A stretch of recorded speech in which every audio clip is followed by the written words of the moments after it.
We need to tread carefully here. It's only 2 wolves, but if they come close enough, they will kill us. Hey everyone, welcome back. This is my Let's Play series of Rimworld, the Breaking Bad series. And we are in the first week of winter, so temperatures will drop.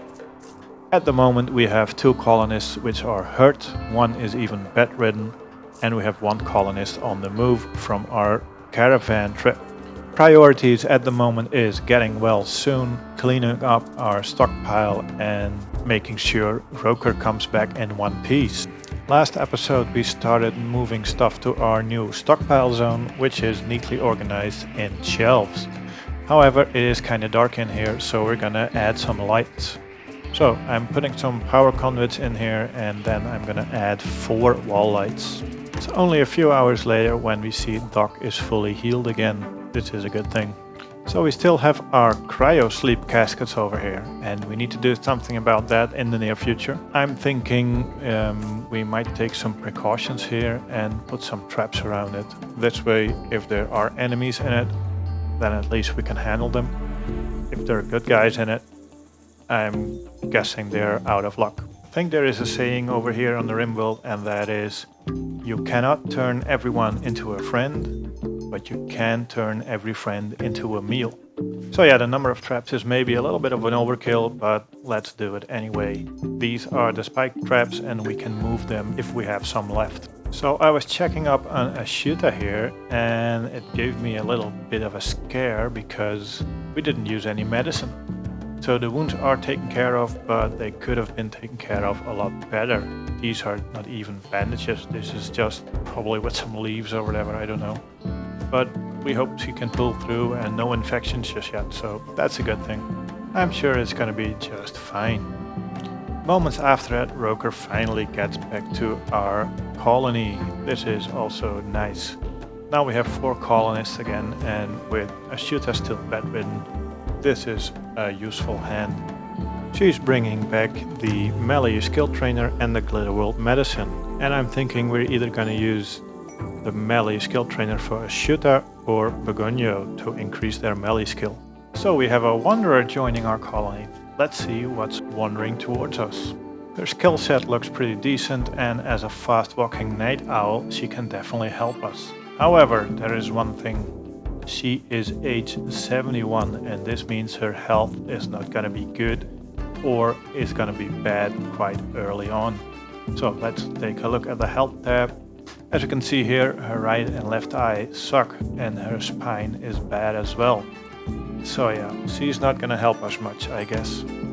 At least not in the way she intended to. But as we all know by now, every human has its uses. If we do want to use her that way, we need to take her as a prisoner.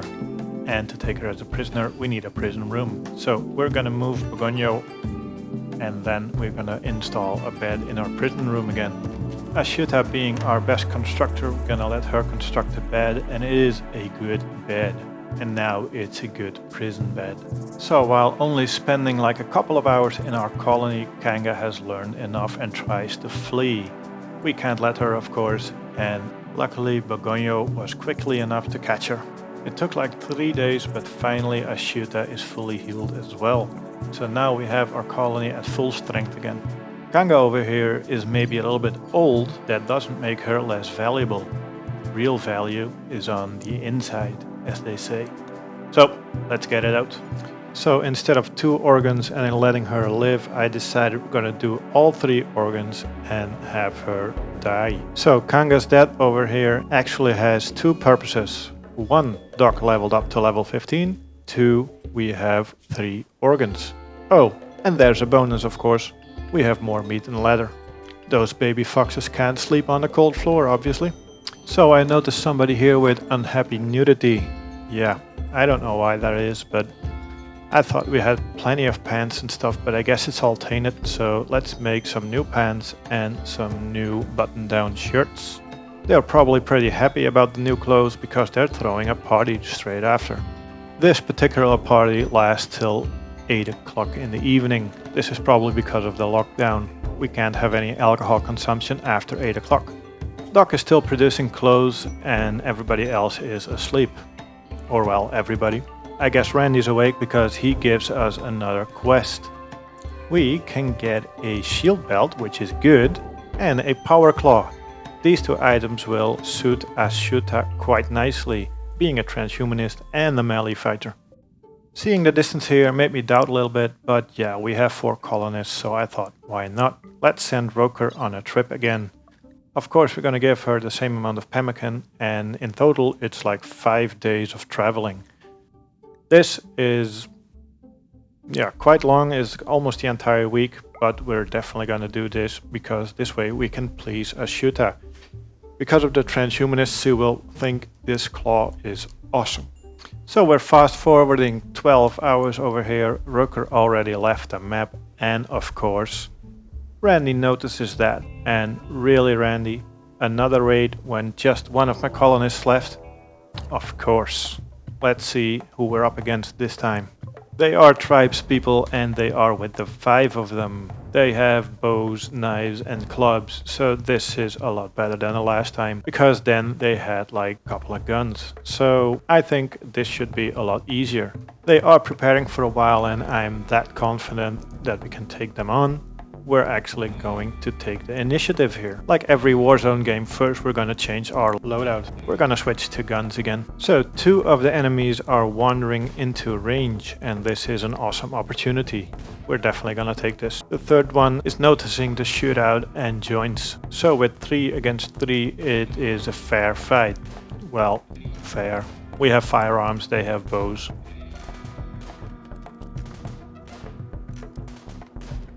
Yeah, there we go. First one down. On to the next one. This one is actually alive, and we can strip him later. Or maybe he's actually of some use. Somehow, halfway during the fight, they are beginning their assault. So, I'm guessing the other 2 will join as well, and they're not fleeing just yet, so more meat for us, I guess. In the meanwhile, the first 3 have been taken care of, so we have 2 left. I think if we kill one, the other one will try to flee, so we need to try and make sure that doesn't happen. Cowards as they are, they're trying to assault our hare number 1 that's self-tamed just before the fight. Needless to say, if somebody is gonna kill the hare, it's gonna be us slaughtering it and not 2 random raiders killing it. So they're gonna pay for that. Luckily, the hare over here is actually luring them towards us, and if we reposition just a little bit, we have a perfect opportunity. We can see the last man already moving slowly. This will mean as soon as we have him down, the other guy will flee. However, he's the closest to us, so he needs to go a long way before getting out of reach, and he won't. Somehow this guy over here thinks he can escape. He wakes up and tries to sneak out. Of course, this we cannot do. He needs to go.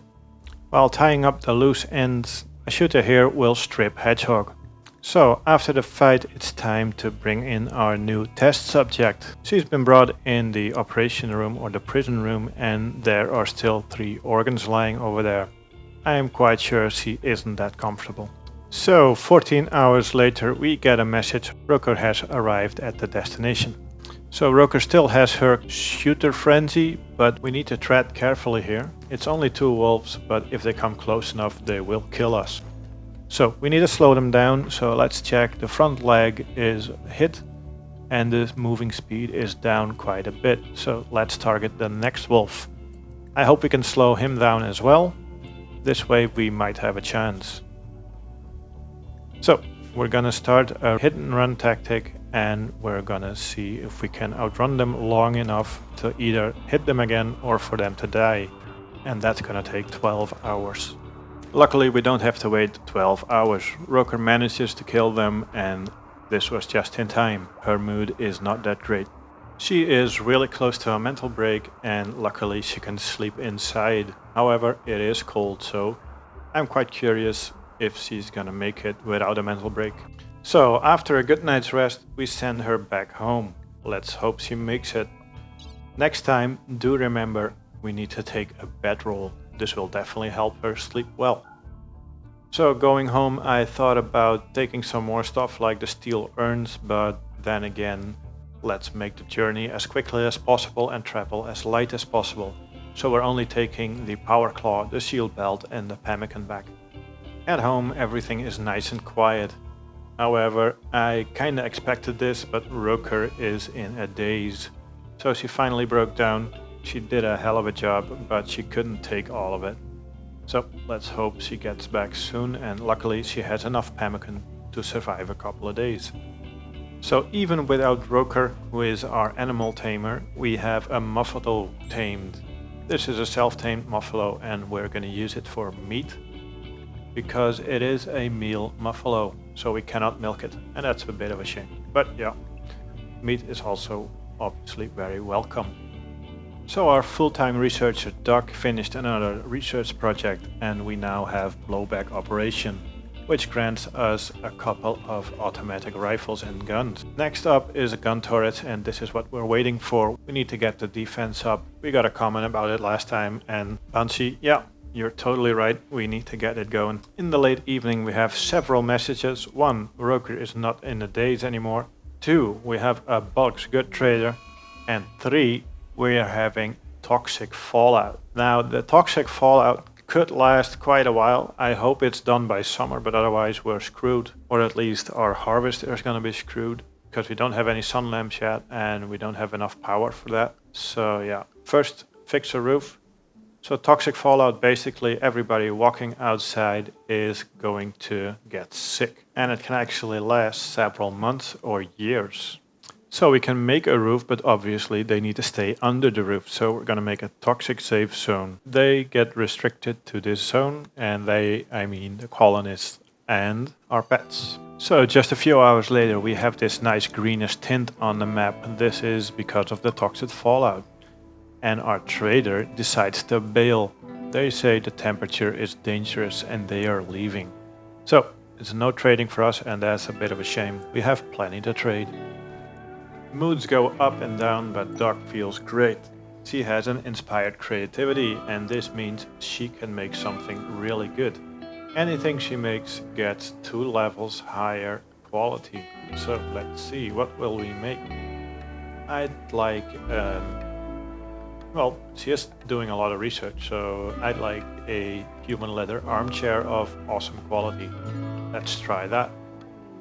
Wow, I think this is my first legendary item. It's a legendary human leather armchair. I mean, that's the best way to sit, right? Don't know if anyone noticed, but we have Rokur back as well.